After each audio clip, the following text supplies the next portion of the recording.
Welcome. Today I want to talk a little bit about Bitcoin. It seems to be a lot of mystery shrouded around it. A lot of people don't know exactly what it is or how it came into existence.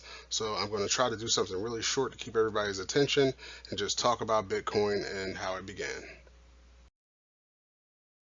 What is Bitcoin? Bitcoin, also known as cryptocurrency, is a new currency network that has a payment system that uses totally digital currency.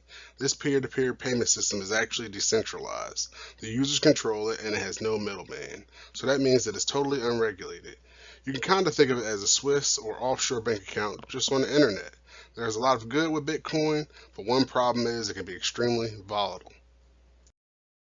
Okay, I know that didn't help much. Let's just try to kick this a different way. Okay, so imagine for a minute if you had to create a whole new currency system. Think about the ones that we had in the past. We used to have the barter system. We used precious coins and stuff at first and jewels. Then we switched to, just regular metallic coins. Then we switched to paper currency. Then we went to the credit card age. And what will we do now in today's age? Well, today's age is the computer age. So what can we do with a computer to create a new form of currency? So even though we're using a system as advanced as computers and the internet, we can use an old system for our currency, a ledger. We could just do them electronically. Okay, so let's define a ledger. A ledger is a log or record that contains accounts to which debits and credits are posted from books of original entry. So to put it another way, it's a book that a company uses to record information about the money it has paid and received. So it keeps a log of what goes in and what comes out. So now that we know that we're going to use a computerized and digital ledger system, we can keep track of how much each person has and how much they can spend. So we can keep track and monitor all these transactions between these different people. But how can we give it, something unique for each and every person?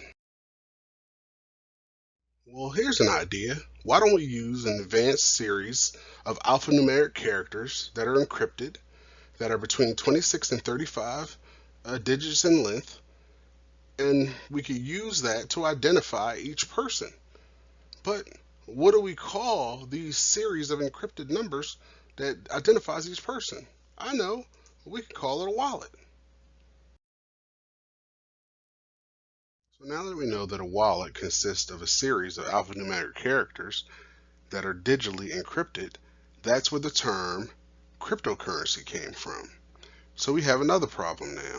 How do we monitor all of the digital information that's out there, all of these digital ledgers that are created by transactions from peer to peer?